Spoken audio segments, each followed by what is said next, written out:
Hey guys, welcome to Free. We have gone live on Facebook and on YouTube. Please share that feed so that all your friends and family who are not here in person are able to join us. Get your coffee, take your seats, and we'll be live here in just over 3 minutes.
All right, good evening, everybody, and welcome to Free. I'm Ryan, and I'm the pastor here, and I'm so glad you're with us this Saturday night here in Denver, Colorado. And if you're with us online tonight or throughout the week, we want to welcome you. You are part of this community, and we love having you all here in this community online. So welcome, welcome, welcome.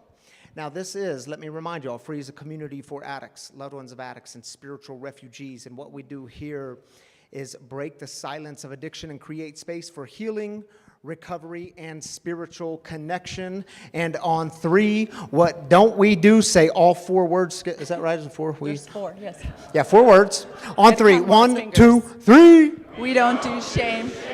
Yeah, we don't do shame in this community, y'all. That's an important value to remember.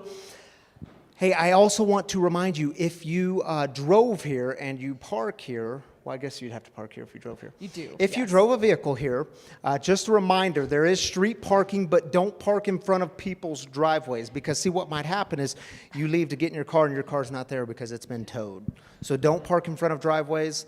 You can park in the parking lot in the back. Street parking, you can also park at Safeway and First Bank. It's a half block away. It's an 89-second walk. All right, Noelle, tell us what's happening this week. I would love to. First things first, for anyone who it's your first night here tonight, grab a welcome bag on your way out the door. They're just out the store here, and there's a table. There's about 4 ounces of Wagon Coffee, a flyer in there about what we do here at Free, and a flyer in there about what Wagon Coffee does. But we would just like to welcome you into the community. On March 22nd, it's a Tuesday night, we will be having a sober open mic night. We're teaming up with the Phoenix for this event. Tuesday.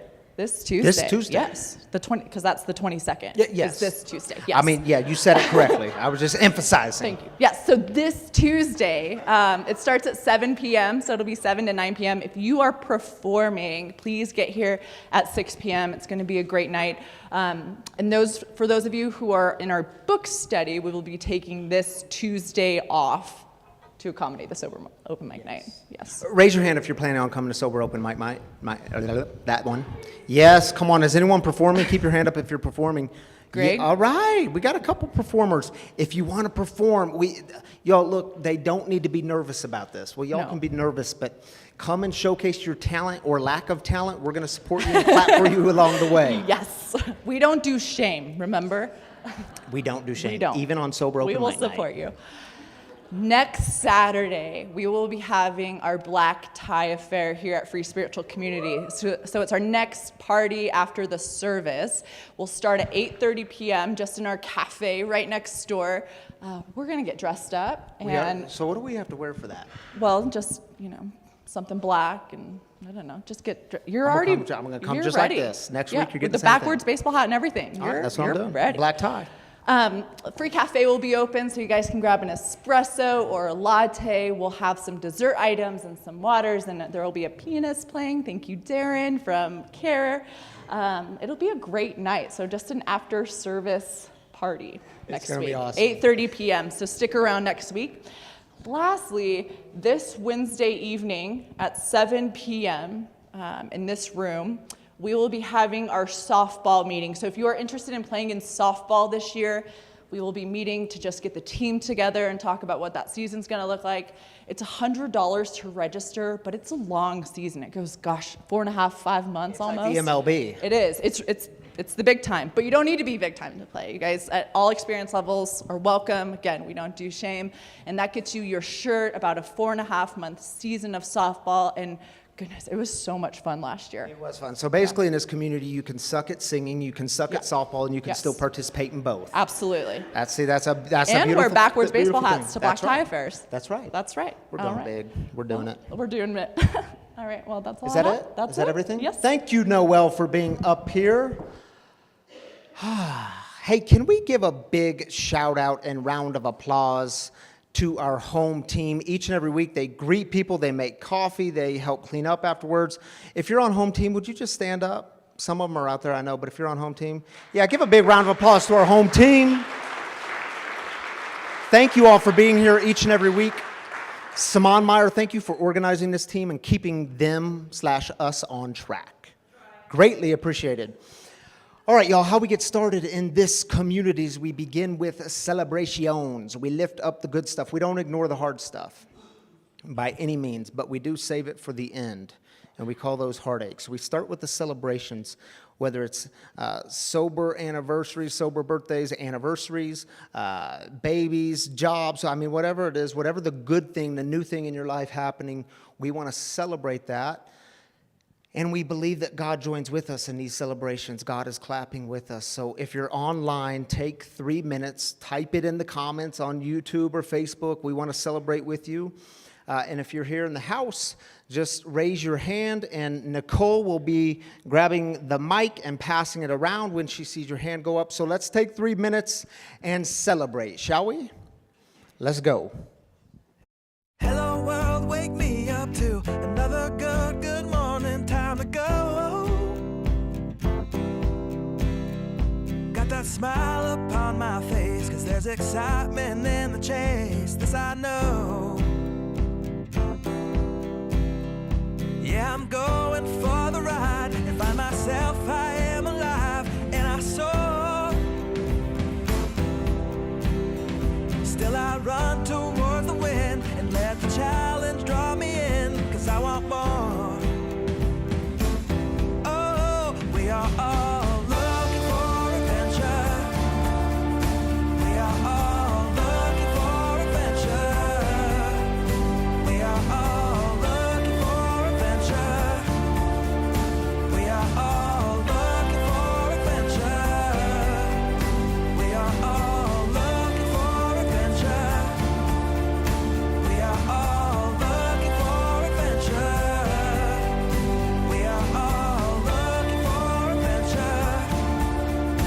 We are all looking for adventure.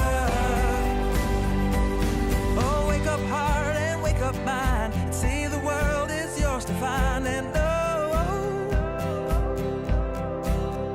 with every passing day there's more, calling you out to explore. Get up and go. There is joy found in the race, and I feel it in the place where I'm free. And I simply can't deny it, that I feel adventure calling out to me. Yeah, we are all looking for adventure. We are all looking for adventure. We are all looking for adventure. We are all looking for adventure. We are all looking for adventure.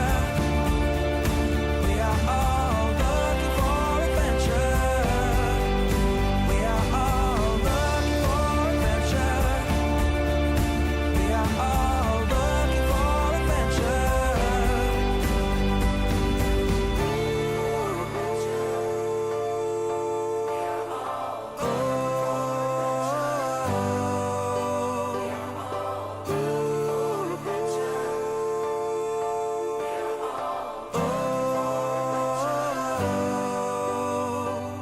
And I'm living free, living free, living free, and I was meant to be.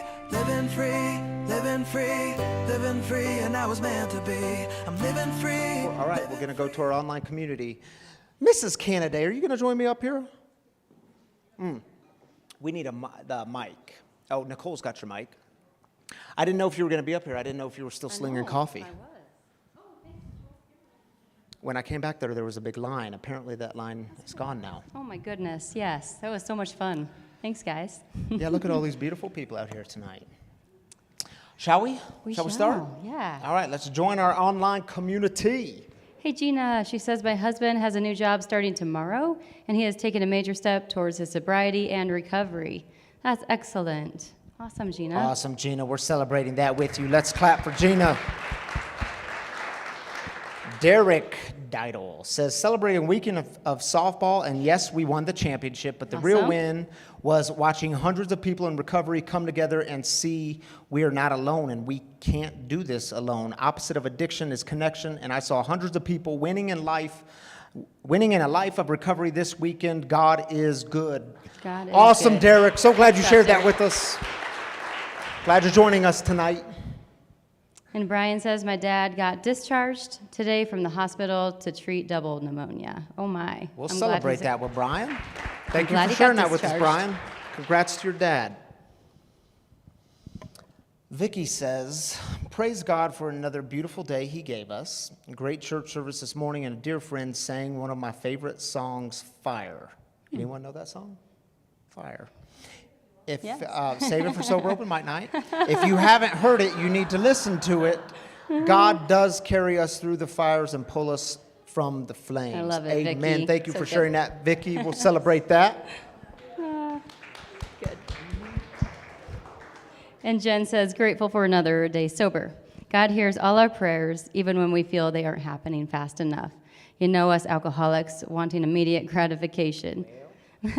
My brother and I are talking again. He is 5 days sober, God is so good all the time. Praise God. Heck yeah, Jen. Awesome, Jen. And I know you've been lifting him up for a long time, so that's such good news to hear. Tammy, thank you for joining me up here, like you do. Thank you. All right, y'all, we're moving into our new series this evening, and this one is called Fight of Your Life, the fight of your life. And for the next 4 weeks, we are going to talk openly about this topic of relapse. And so each of our guest storytellers is going to be, and you're going to see it tonight through Greg, someone who's come back from relapse. And this is not to glorify relapse at all. As you all know, it's a deadly game. But it is something that so many of us have battled, and it's something we need to talk about. Because you all know the statistics as well as I do. I don't need to rehash them with you. But take a look at the video.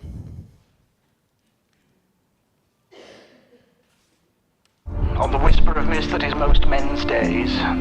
For those who do, I say, do not concede to that of stone.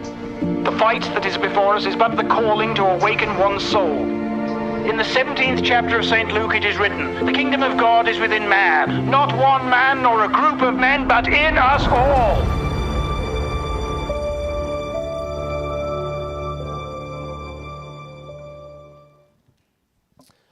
So it's been a minute since I've shared with you all my favorite parable of a first century Jewish rabbi. On this particular day, the rabbi was off in a distant village gathering his supplies for that week, and as he's gathering his supplies, he notices that the sun is starting to set. So he quickly starts gathering the supplies that he's gathered so far, and he puts them in the wagon, and he starts to make his way home. And he goes over the hills and through the woods and beside the Sea of Galilee. And by this time, the sun has gone all the way down and it is completely dark. And in the darkness, in his absent-mindedness, he turns left instead of turning right. So instead of ending up at the gates of Capernaum, he instead ends up at the gates of a Roman fortress. And when he gets there, when he approaches the gate, he hears this loud, booming voice shouting down to him, "Who are you and why are you here?" And the rabbi's confused. I mean, he looks around. Where is this voice coming from? And again, he hears this voice, this booming voice shouting down, "Who are you and why are you here?" And in that moment, the rabbi looks up and he notices that it's a Roman soldier atop of the Roman fortress. So the rabbi responds, "How much are they paying you to ask those two questions of all who approach?" And the Roman soldier is a little caught off guard, but he responds, he says, "They pay me 5 drachmas per day."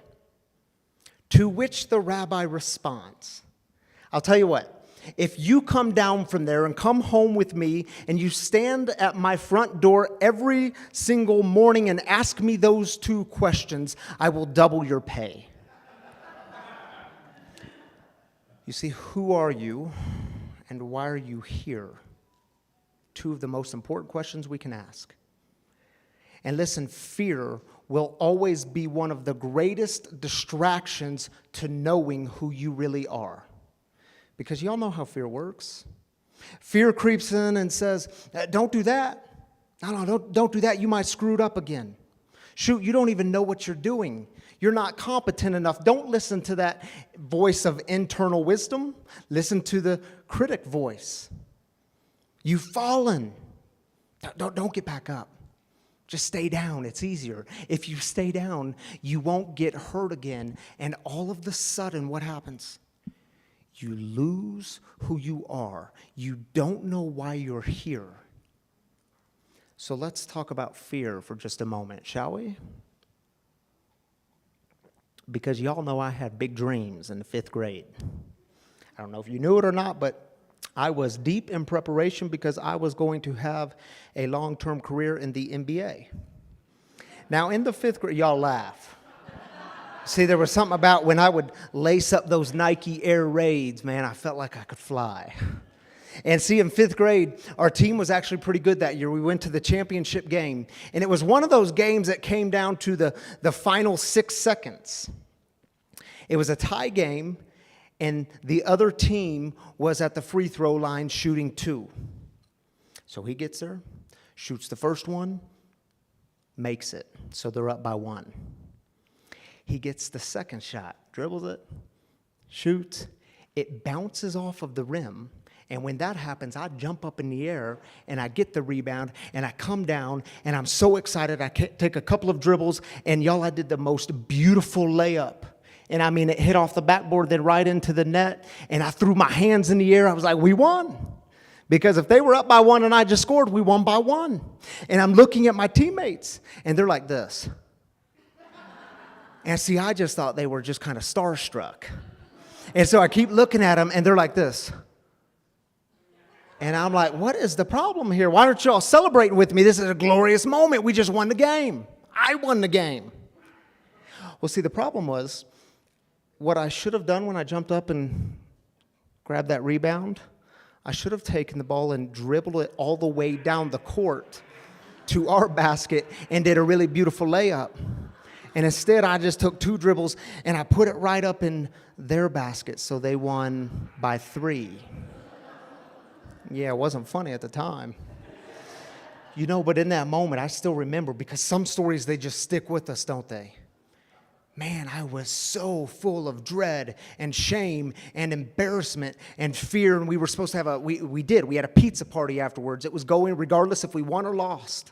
And man, I didn't want to go to that pizza party. I didn't want to face the ridicule, the shame, what they were going to say to me. I didn't want to pick up a basketball again. I didn't want to play anymore, because what if I make a mistake again? What if I fall again? It's the fear of falling, isn't it? And once you fall, it's the fear of getting back up. The truth is, I did play for a couple of years, but by the 8th grade, I had new aspirations. I was going to have a career in the rap industry. Y'all keep laughing, come on. So that didn't exactly pan out. The NBA didn't pan out, so I landed on being a pastor. How's that? God is good. Slam dunk. But what happens when fear keeps you from getting back up and your life actually depends on getting back up? Because in this series, we're talking about relapse. And I want to remind you, it's life and death stuff we're talking about here. It's serious business. And I want to invite you, if you're bold enough, and I think I know this community well enough, would you just raise your hand if you've gone through relapse, if you've had a time of recovery or sobriety? Keep your hand up, please. Will y'all in the front just keep your hand up and just look around, because you can't see everyone? Yeah. Yeah, you can put your hand down. And again, listen, I don't do this to in any way glorify relapse. It's oftentimes deadly. And it doesn't have to be part of your story. But I know that for so many of us, it is part of our story. And it's why we're talking about it. But you do need to know you are not alone. You are not alone. There's proof of that in this room. And if you have battled relapse, if you're battling relapse right now, take a moment and realize you're here. You're still breathing. Take a breath. You're breathing. If you're online watching at home, you're still here. You still have this moment, and this moment is a gift. And y'all know as well as I know, not everyone gets the next moment after relapse. I just got a message yesterday morning. One of the guys on our launch team, when we started Free in our backyard, lost the battle this week. So when we say life and death, and I'm just going to go dabble, I'm just going to go try it out, yeah, you might not get to come back. So if you're sitting here right now, be reminded of the gift that you've been given. And see, some of y'all know my story with relapse, and it's kind of hard to call it relapse because I was so early in my recovery, so early in sobriety, and I've shared this story multiple times, but I had about 2 months under my belt, and you know, at that 2-month mark, you're just starting to feel good again. Your relationships are barely starting to look up again, and the fog has lifted. I was feeling physically better than I'd felt in years. And so I got the bright idea. I'll go to my sponsor and tell him the truth. I don't need this anymore. I got this. It's working, so I don't need to do it anymore. Yeah. It worked for about 2 months before I was right back out to where I started. And I always say that's only a half-truth because y'all know how this disease works. It's cunning, baffling, and powerful. It progresses even when we're not active in it. And so I wasn't right back to where I was started. I was worse than when I left off. And I remember the fear and the shame of coming back into recovery and thinking, man, I don't want to go back in there. What are they going to say to me? What do I have to say to them? It's embarrassing, man. I'm a pastor. I should be able to get this stuff. Where's my self-discipline? Y'all know it's not about self-discipline, right? What are they going to say? What am I going to say? How's this going to go down? I don't want to do this. And what if I get in there and I fall again? Thank God for God's grace that led me back. Thank you, God, for my sobriety. You know, I called my sponsor, it was several months ago now, and I was working with another guy, and this guy, he went back out, started using and drinking again, and it was a pretty serious situation. And I called my sponsor on the way to meet with this guy, and I said, Sergeant Major Tom, military background, Sergeant Major Tom Epting. I said, I don't know exactly what to say in this situation, and I need you to drop some wisdom on me. And with no hesitation at all, he said, you let him know. He is welcomed and loved because preacher, he calls me preacher, we do not shoot our wounded. That's a pretty good suggestion, isn't it? You see, my brothers and sisters, don't let fear keep you from getting back up. And I know fear will love to lie to you. It will tell you it's not worth it. It will tell you you're not worth it. It will tell you you're not good enough. You might as well stay down because you might fall again anyways. And don't let fear keep you distracted from who you really are and what you're called to do in this life. So what I want to do is turn with you as if you have a Bible on you. I want to look at with you the book of Galatians. Now, the book of Galatians, it's this New Testament letter, and it's written by the Apostle Paul. And I'm going to teach y'all a trick because my mama teached me this trick when I was a boy, and I want to teach it to you. If you're fuzzy on the New Testament books, it starts with the Gospels. So what comes before the New Testament? Old Testament, trick question. So in the New Testament, you get Matthew, Mark, Luke, then John, and then you get these two letters right in a row. The first one is 1 Corinthians. What's the second one? 2 Corinthians, another trick question. And then people get a little fuzzy here. Here's how you remember it. What comes next? General Electric Power Company. Galatians, Ephesians, Philippians, Colossians. Are you with me? That's how you get unstuck. Now, here's the first thing about the Scriptures. Whenever we start reading the Scriptures, we have to remember to let the context be about real people in a real world dealing with real situations and real fears and trying to figure out where God is in all of this. And the text always has something to say to our world. And I say that because if you ever find yourself in theological conversations or conversations about the Bible and they're completely divorced from what's happening right here, right now, check out of those conversations because they will always be boring. They will lead you nowhere. Let the text speak into what's going on in our lives and in our community and in the world today. Are you with me?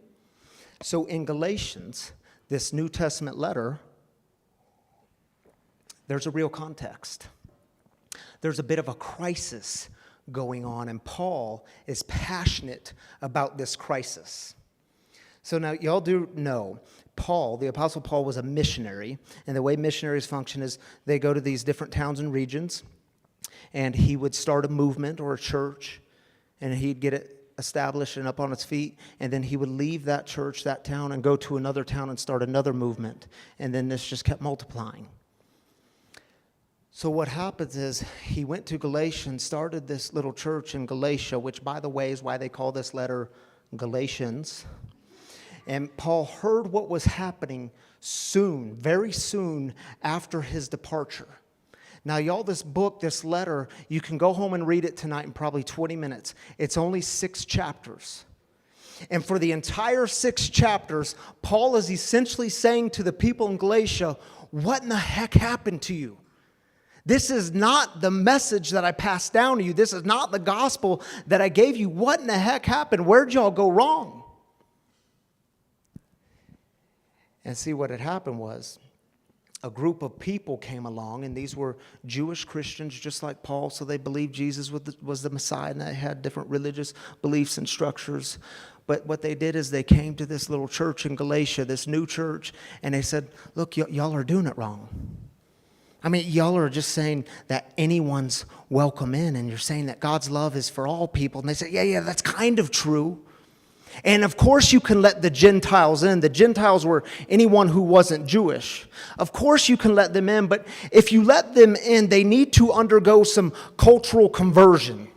They need to be just like us. The men need to get circumcised, because circumcision, it was a symbolic sign that they would be part of the descendants of Abraham, which goes all the way back to Genesis 17. So of course they can come in. Of course God's love and grace is there.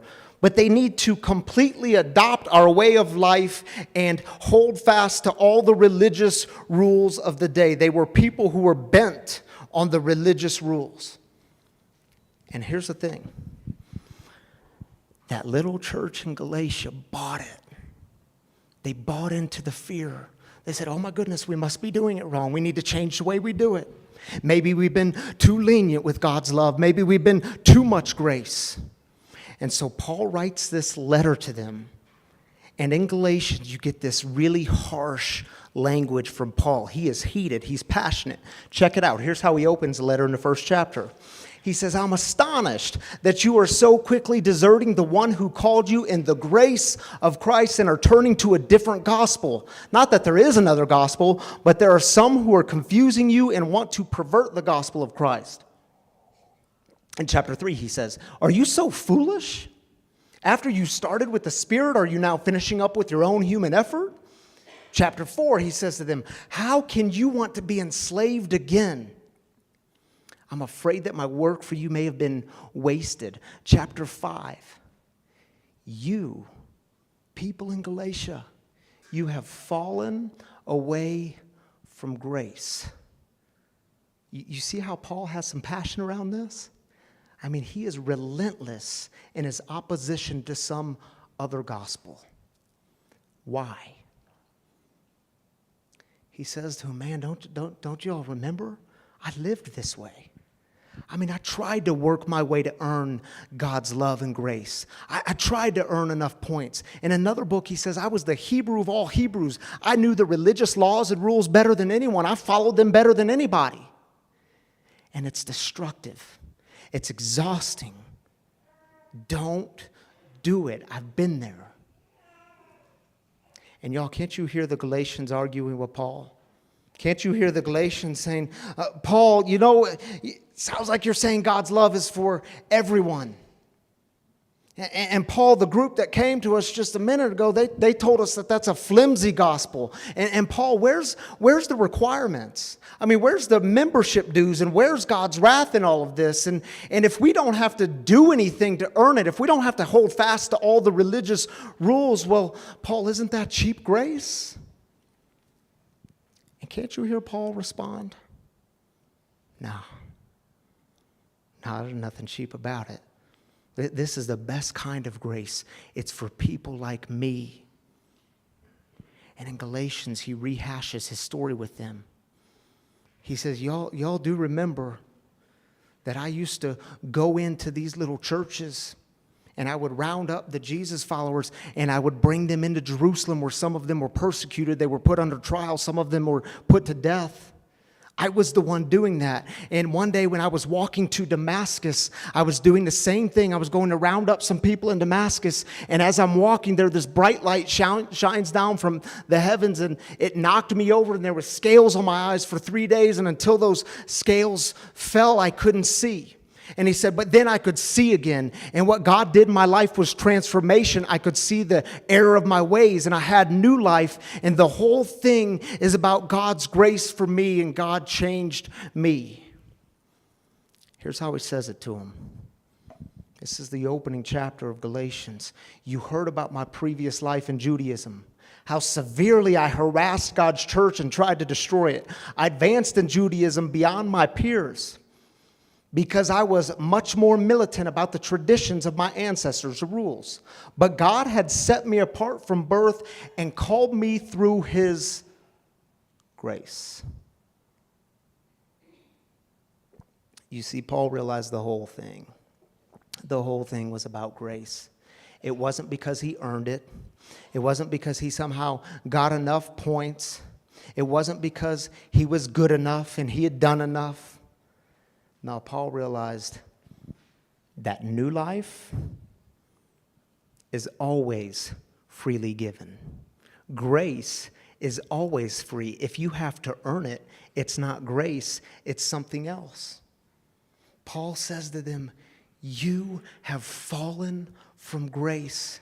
You have bought into the fear. You have forgotten who you are, and you don't even know why you exist anymore. You see, fear will always create barriers between you and God and you and other people. And it'll always be the number one distraction to knowing who you really are and why you're here. And grace is the thing that saves you from fear. So, my brothers and sisters, do you know who you are? Do you know why you're here? Do you know that from the beginning you were called by God's grace and that God's love has never been something you've had to earn? It's always been a gift. You can't lose it. No matter what you do, you can't lose it because it's a gift that's freely given. And recovery is about grace.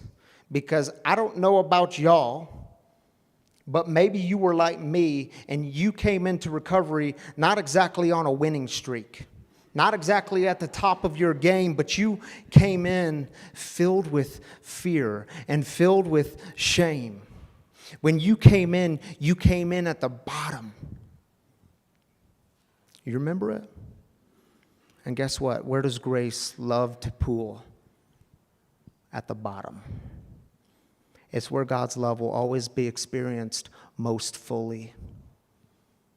So if you're here tonight and you're battling cycles of relapse, or you just can't get back up, you know, I could spend the next few minutes giving you a list of things to do in order to get back on your feet, in order to come back after the relapse. And I could tell you that faith without works is dead, and it's true. Faith without works is completely dead. And my friend Matt, he often tells the story of the 3 frogs on a log. There's 3 frogs on a log. 2 of them decide to jump into the water. How many frogs are left? 3. Because just because you made a decision to jump doesn't change anything. You actually have to put that into action and take the leap. But see, none of that matters if you don't know who you are. None of that matters if you don't believe that your life is worth it. And y'all listen, I take my job here very seriously. And as a pastor, my number one job is to constantly remind you who you are so that you can keep taking those leaps, so that we could keep taking those leaps together. You know, in the letter right after Galatians is Ephesians, and Paul spends the first 5 of the 6 chapters reminding them who they are. He says to them, you've been called into hope, saved by grace, totally and fully loved by God. He says, you used to be children of darkness, but now you are children of the light. And you know, in our book study this week, in the book we're reading together by Rob Bell, it's called What is the Bible? He gave us this reminder on one of the pages, and I want to read it with you. He says, if you start with instructions and commands, people might be mistaken into thinking that God loves us because of what we do or how religious or moral or good we are. That's not gospel. Gospel is the announcement of who God insists you are. You're a child of God, not because of how great you are, but because God has all kinds of kids and you are one of them. And if you keep telling people who they are, who their best selves are, if you keep reminding them of their true identity, there's a good chance they'll figure out what to do. Who are you? And why are you here? Because see, maybe you got handed all kinds of different gospels.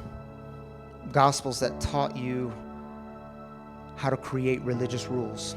Gospels that taught you how to create more laws for yourself. Maybe you got handed down a gospel that told you that you weren't quite good enough and that you could never measure up. Or maybe you got handed down a gospel that taught you how to be in fear, that taught you how to play small, that taught you to stay down, not to get back up. And now in your life, fear is doing a great job at creating all kinds of barriers between you and God, between you and other people. And maybe like the Galatians, you bought into that gospel of running away from grace. Because let's just be honest for a moment. Laws and rules and rigid religious answers will always be an easier path than grace. You can fill up stadiums with that stuff.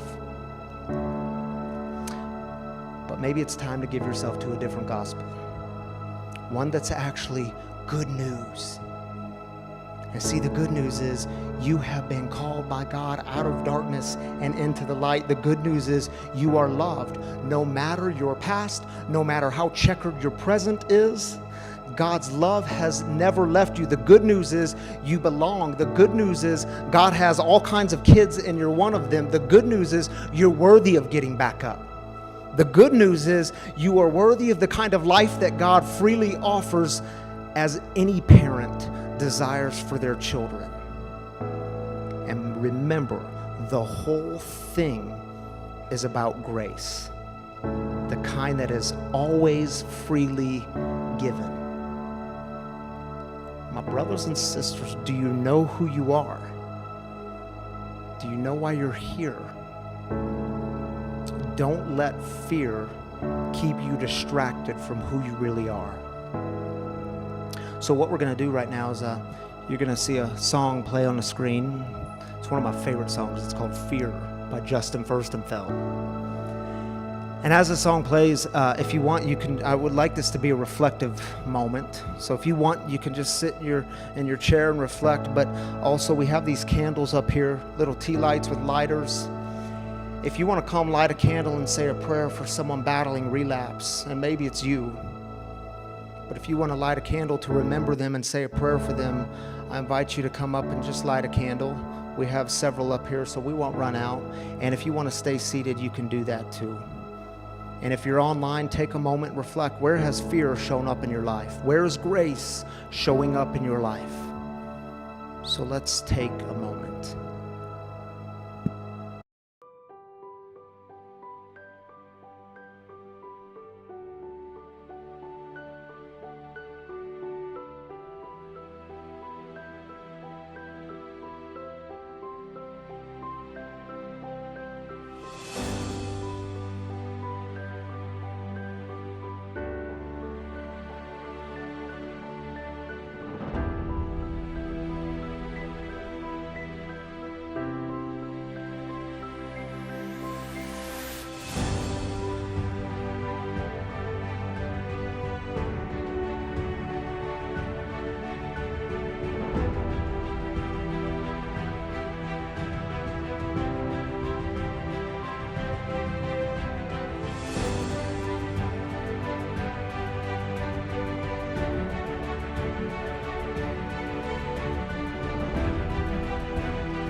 You know, Justin Furstenfeld, he's the lead singer of Blue October. He wrote that song the day he got out of his rehab. It was the same day he held his little baby girl for the first time. We got to see him perform that song live a couple of years ago, and it was one of the most spiritual experiences I had in a long time, was seeing him perform that song live. Anyway, I hope you all enjoyed it. I hope you got a minute to reflect on fear and grace in your life. And listen, if you're new with us tonight, I want to tell you that every week here, every Saturday night, we have a guest storyteller in the house to join me up in the living room so that we can hear some of the experience of those who are going through or have gone through the topic that we're talking about. And tonight that topic is getting back up after relapse and actually facing that fear. And so I want you all to help me welcome to the living room my friend Greg Maloney. Come on up, brother.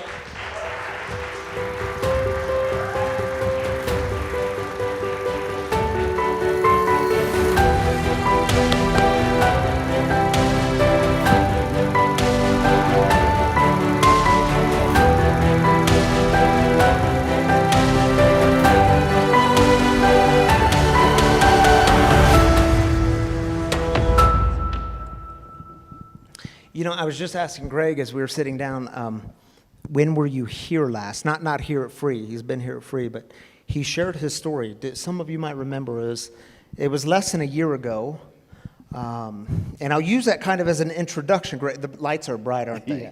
Yeah. And it's kind of helpful because you can't see everybody out there. That's good, yeah. So you can't see if they're booing or making angry faces. See all my tears. But Greg was here, and at the time you were the guest storyteller. I forget what the topic was, but dude, you were like 3.5, 4 years sober and clean. So I say that because Greg was 4 years clean and sober, almost 4 years clean and sober.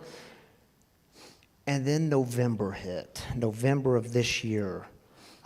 So Greg, I won't tell much of your story, but tell us about what led to a relapse, man. Okay, check 1, 2. Okay. This one is a baffling one because I've experienced relapse before.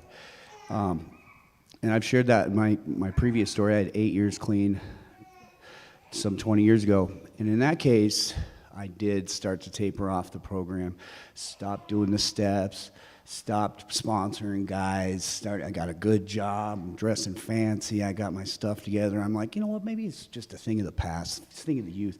Maybe I'm making too big a deal of this thing, you know? And so that's how that happened. You got this. Yeah, I got this. Mm-hmm. This particular relapse was different. And it was truly cunning, baffling, and powerful. It hit me like a ton of bricks because I was doing all the things. I'm going to 2 meetings a day. I'm going to sit like this. Yeah. Let's have a conversation. Those people are scary. I'm not scary. Yeah. So I'm going to 2 meetings a day. I'm sponsoring a bunch of guys. I'm doing service work. I'm chairing a couple of meetings that I go to. You know, I'm doing the things. I'm doing all the things, and then also, you know, I'm living my purpose in life. You know, I'm doing a personal training thing, and I'm getting ready for this bodybuilding show. And I'll try to be brief. I can talk for a long time, but I'll cut you off. Yeah, please. So what happened was, you know, I'm praying in the morning. I'm doing all this stuff. Maybe I would miss like my nightly review once in a while, probably more often than not.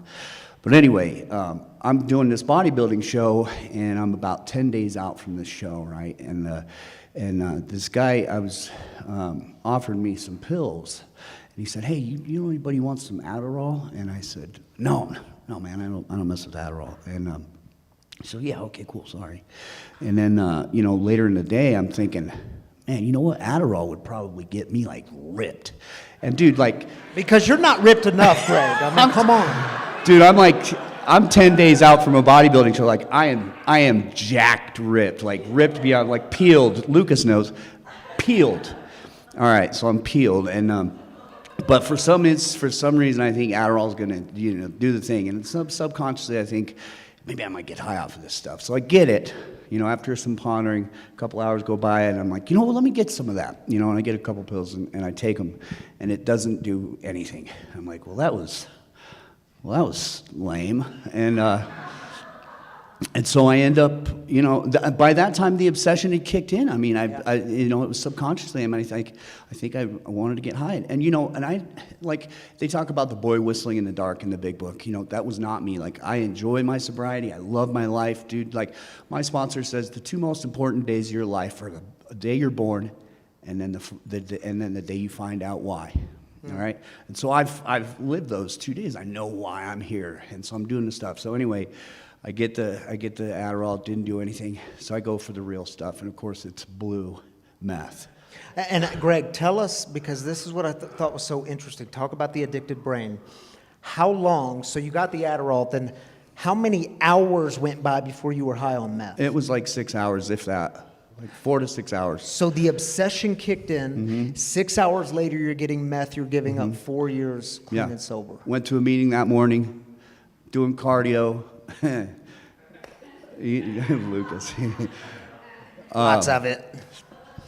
So yeah, I mean, it was that quick, and so it's like truly cunning, baffling, powerful. It's so fragile, and it just reminded me of how fragile it is, and so that's how that happened. And it wasn't just meth; you also once I do meth, I have to come down. I have to go to sleep, and then I have to go to so I have to get fentanyl. Well, they didn't have heroin because it's just fentanyl now, so I got fentanyl and.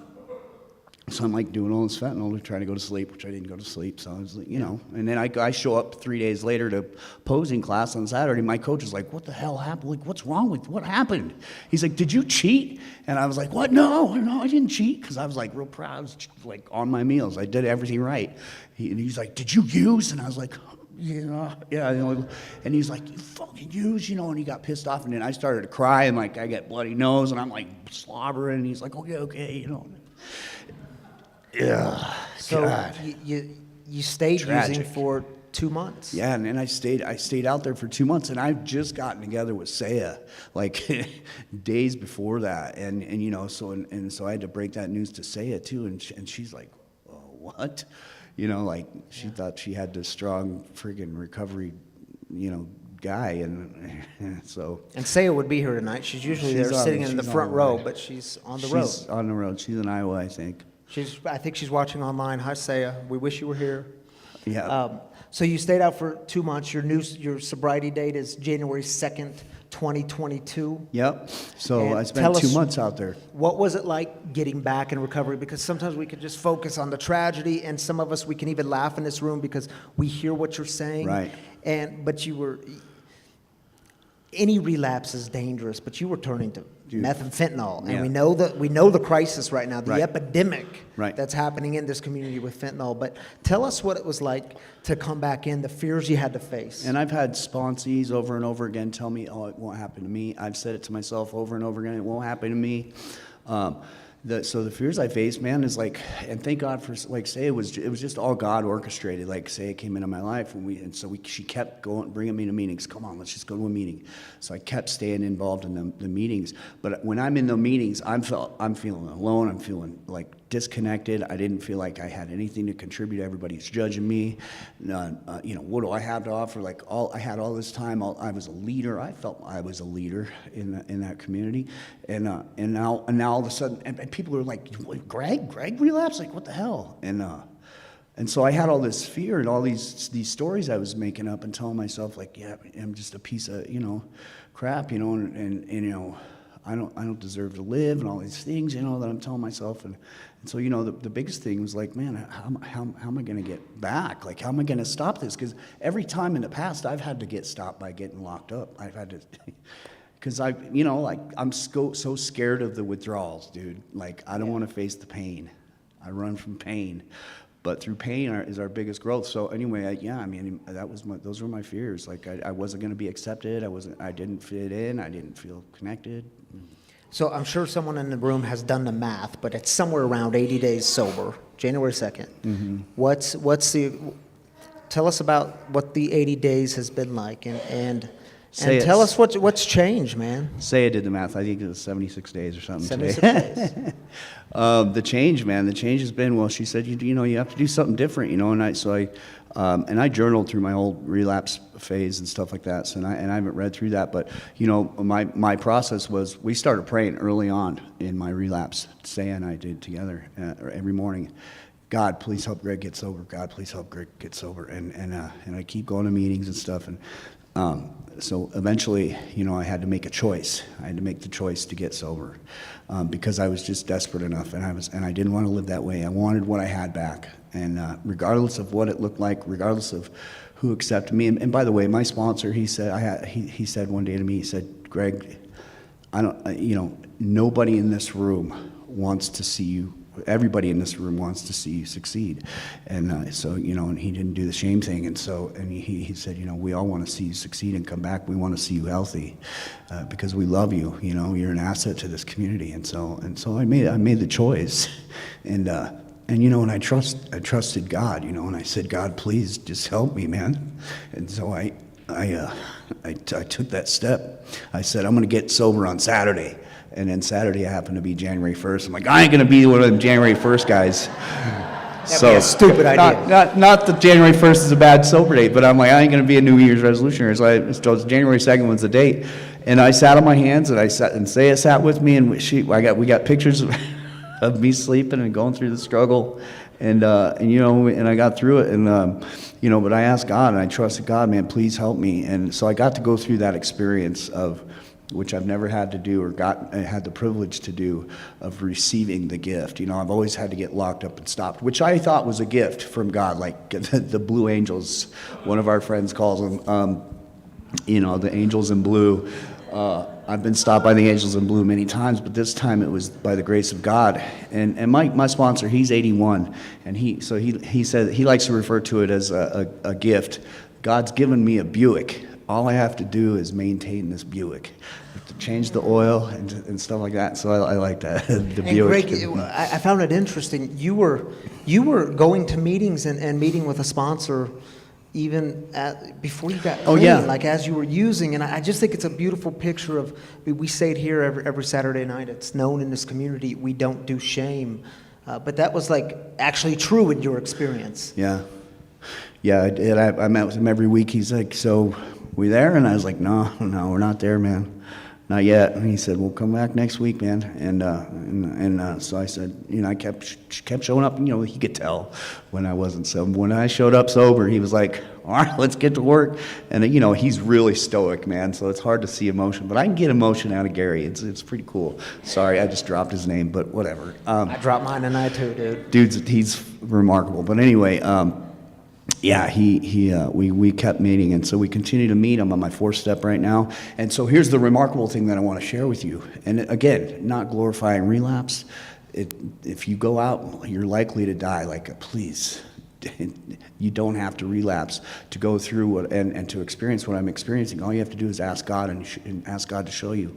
But anyway, the most remarkable thing is that the obsession has been lifted for me. I haven't had an obsession to drink or use since that day, like one time. And when I had that come, I said, God, please protect me from drugs. Please protect me from drugs. Please protect me from drugs. And it was still on me, and I was like, all right, I'm going to have to take a nap. So I took a nap, and then it was gone. I don't know if y'all remember, but you were here in December. Yeah. In fact, you came up on the stage and lit the Advent candle. Yeah. And I'm assuming still was in your way. Yeah. But you can always see it in people's eyes. Y'all know what I'm talking. When I got sober, people, the first thing they said to me is, "Oh my goodness, your eyes look different." Mm-hmm. And I remember seeing your eyes and thinking, "Man, that light is gone." Mm-hmm. It's like the darkness reappeared. And now, dude, I look at you, and I saw it in my office the other day. Children of the light. You could see it in his eyes. And it's just this beautiful thing that we actually do recover. We do get to get back up, and you're living proof of that, man.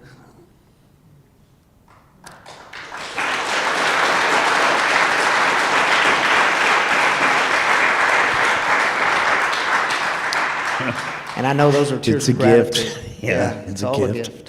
It's grace, it's a gift, and you know, I'm just so humbled, and like all the times that I've spat in this process and squandered it, yet again I'm welcomed back in and welcomed back by God to give me another chance, and given another even deeper, more deeper understanding of why I'm here, you know, what I get to do and how I get to serve, and so maybe I get to help somebody avert misery or death, you know, through this experience. So, Greg, for everyone here tonight and everyone watching online, I ask a lot of our storytellers the same question. For those that have bought into the gospel of fear and they're not good enough, why get back up? I might as well just use again. I might as well pick up another drink. My life's not worth it. What hope can you leave them with? Yeah, I would say that the hope is that that you are worth it. That I truly believe, like, if you're alive, God's got a purpose for you, and so don't squander it. Now is the time. If not now, when? And so, just don't be afraid to take that step out into the darkness, because it was dark for me, and you know, just trust God, like. Because God showed up, man. When I ask God, every time, God, please help me, He shows up. And so when I took that step, dude, I got sober, man. And I'm like, holy cow. And here I am. I've spoken like had three other speaking engagements. I don't know, like I've got a message to share as a result of this. And again, not to glorify this relapse, but man, it's like God is, on page 132, it says, when trouble comes, we cheerfully capitalize on it. It's not cheerful, but for me, cheerfully capitalize on it as an opportunity to display his omnipotence. And so I truly believe that. And I so that's been what it is. So, you know. Well, Greg's going to be sticking around here tonight, I think, right? Yeah. Stick around. If you have questions for Greg, if you want to connect with him, if you want to, I don't know, sure, whatever. He's going to be sticking around. So I'll give you a hug. Dude, I'm so grateful you're part of this community. I'm so grateful you are clean and sober and the bright light that you are, brother. Thanks for sharing your story here tonight.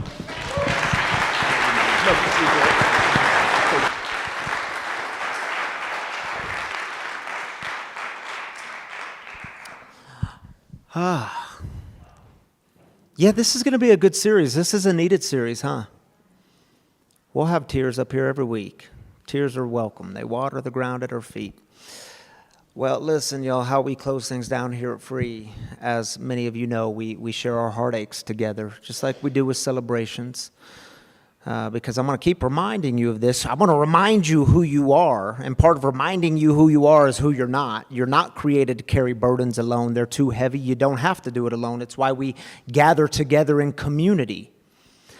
So I want you all to take 3 minutes and lift up the heartaches, just like we did with celebrations. If you're online, take 3 minutes. And I know it can be scary, and I don't want to type this thing on a YouTube comment or a Facebook comment, but it's the only way to let people in, at least for this purpose, for this scenario tonight. So type it in. We have a prayer team here at Free that lifts you up throughout the week, and I know this community lifts each other up throughout the week. So get vulnerable is what I'm trying to say. It's the way to freedom. It's the way to liberation. And if you're here, Nicole will again pass around the mic, and just slip up your hand and let us know what burden we can help you carry. Let God know what burden God can help carry. All right, let's take 3.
My name is Sue. I'm here with my husband, Jim.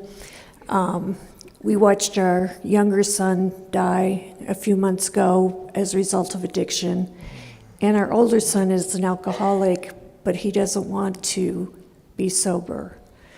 And so we're hoping that something will touch him and that he'll get on the road to sobriety.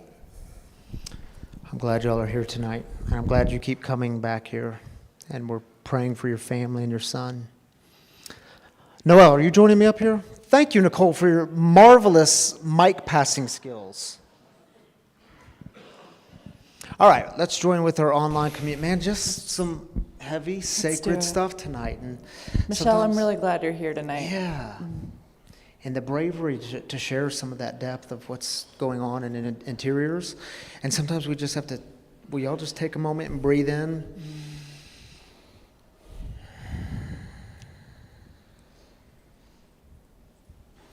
All right, let's join our online people. All right, Monty, prayers for my friend Greg. He needs a live kidney. Also, my friend Julie starting chemo this week. Prayers for you, Monty. Lifting you up. Lifting Gavin you up. says, I need prayers for peace from all the turmoil in around me.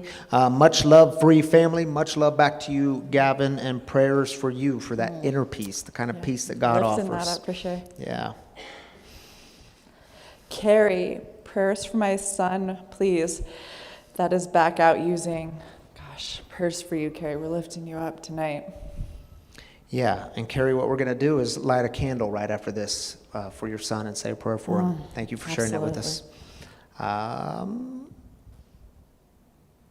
Is that the last one? Here we go. Debbie says, friend from school went on hospice today. She is losing her battle against cancer. Prayers for this family. Debbie, we're lifting this family up. Thank you for sharing that with us. Prayers for this friend in hospice. Monique, I'm nervous writing this, but I'm asking for prayer from bondage of addiction and relapse. Prayer to get the closest to God and to be part of this community. Prayer for another day tomorrow. Thank you.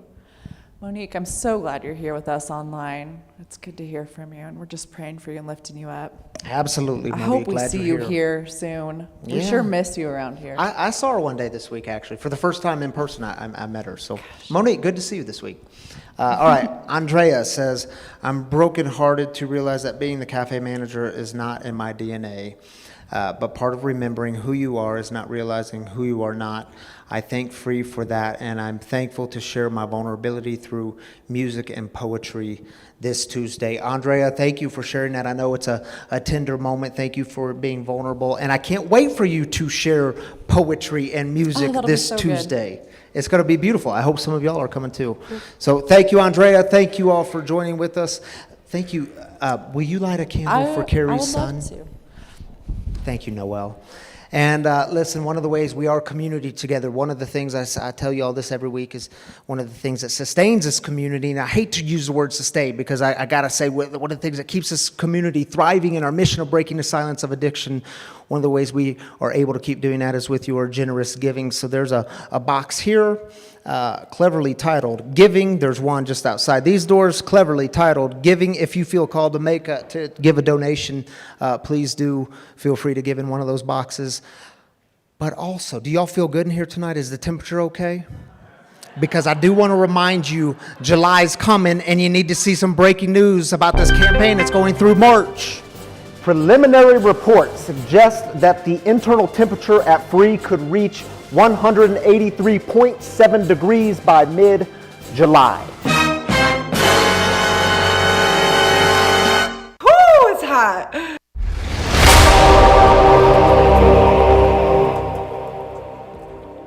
In fact, when we moved in here, so many of you were asking the question, when is AC coming? Because we know July is coming and it's going to be hot. And so the good news is AC is coming to Free, air conditioning, but we are going to need your help. Now here's the deal. We had a very generous donation, an offer of all the equipment and materials to get AC throughout the building. It is being donated to us, but we have to cover the installation costs, which is going to be just over $50,000. So we are starting the Keep Free Cool campaign, and we want to raise as much money as possible through the month of March to go towards that $50,000 installation cost to get air conditioning throughout the building. So here's what we're asking. Give what you can. If you care about staying cool and free and not sweating to death, give what you can. A small amount, a big amount, any amount helps. If you write a check, just write in the memo, Keep Free Cool. If you give online, which is at freespiritualcommunity.com/give, you can give there, and just again in the memo put Keep Free Cool, because by this summer we want free to be cool in here. We want to provide a space. It's our mission to create space for healing, recovery, and spiritual connection. That's what we're doing together. We are together breaking the silence of addiction, and then there's all these logistical pieces that come with that, like getting air conditioning. So we want you to be a part of it. We're doing this campaign through the month of March, where we hope to get as much money as possible towards that $50,000 that it's going to take to install air conditioning. Thank you so much for being a part of this.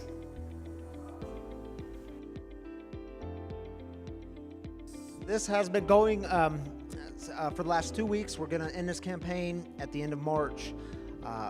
It's so cool that so many of you all have participated in this. I counted it up today. I think we're right over 40 people who have given to this. We're just right around $30,000, which is just incredible. So thank you for being a part of that. And if you want to continue to be a part of that, well, you got 2 weeks left. So thank you, thank you, thank you. Right now we're 3/5 of the way there. So the first 3/5 of the sanctuary is going to be cooled off, and y'all in the back are going to suffer. How's that? I'm just kidding. All right, guys. It's a great honor to be with you every Saturday night. I'm so grateful to be able to walk in this community with all of you. And it's time for us to close in a prayer. So I invite you to open your hands if you feel comfortable. You don't have to, but open hands, it's a sign of openness to let God in. It's an invitation. God, yeah, you can come in. I don't do this alone. We need you. And take another deep breath. Be reminded of the gift of life that you've been given. And if you don't know this prayer, it'll be on the screen. It's called the Serenity Prayer. And it goes like this. God, grant us the serenity to accept the things we cannot change, the courage to change the things we can, and the wisdom to know the difference. Amen. And my free brothers and sisters, this week, may you be reminded not to let fear be a distraction in knowing who you really are. And because of that, may you go forth in all kinds of grace and peace this week. And we'll see you Tuesday night at Sober Open Mic Night. Peace.